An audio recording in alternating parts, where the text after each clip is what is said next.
మనం bullet train చూడాలంటే Japan పోవాలి. సరిగ్గా 5 ఏళ్ల శంషాబాదే పెద్ద జంక్షన్ అయి శంషాబాద్ నుంచి బెంగళూరుకు బుల్లెట్ ట్రైన్ వస్తుంది. శంషాబాద్ నుంచి పూనాకు బుల్లెట్ ట్రైన్ వస్తుంది. శంషాబాద్ నుంచి చెన్నై వయా అమరావతి నుంచి బుల్లెట్ ట్రైన్ వస్తుంది. రేపు ఈ దేశంలో ఎవరు బుల్లెట్ ట్రైన్ చూడాలన్నా శంషాబాద్ ఎయిర్పోర్ట్ పక్కలకు రావాల్సిందే. ఇవాళ మొత్తం అనుమతులు వచ్చేసినాయి. 2.5 గంటలలో బుల్లెట్ ట్రైన్లో కూర్చుంటే బెంగళూరు పోవచ్చు, 1.5 గంటలో అమరావతి పోవచ్చు, 2-3 గంటలలో చెన్నై పోవచ్చు, 3 గంటలలో పూనా బొంబాయి పోవచ్చు. ట్రైన్లు ఎక్కి కూర్చుంటే 3 గంటలలో 7 గంటల ఆడికి పోయేటట్టు ఇలా మనం మంజూరు చేసుకున్నాం. మనం బుల్లెట్ ట్రైన్ చూడాలంటే జపాన్ పోవాలి.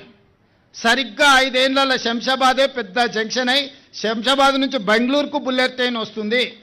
శంషాబాద్ నుంచి పూనాకు బుల్లెట్ ట్రైన్ వస్తుంది. శంషాబాద్ నుంచి చెన్నై వయా అమరావతి నుంచి బుల్లెట్ ట్రైన్ వస్తుంది.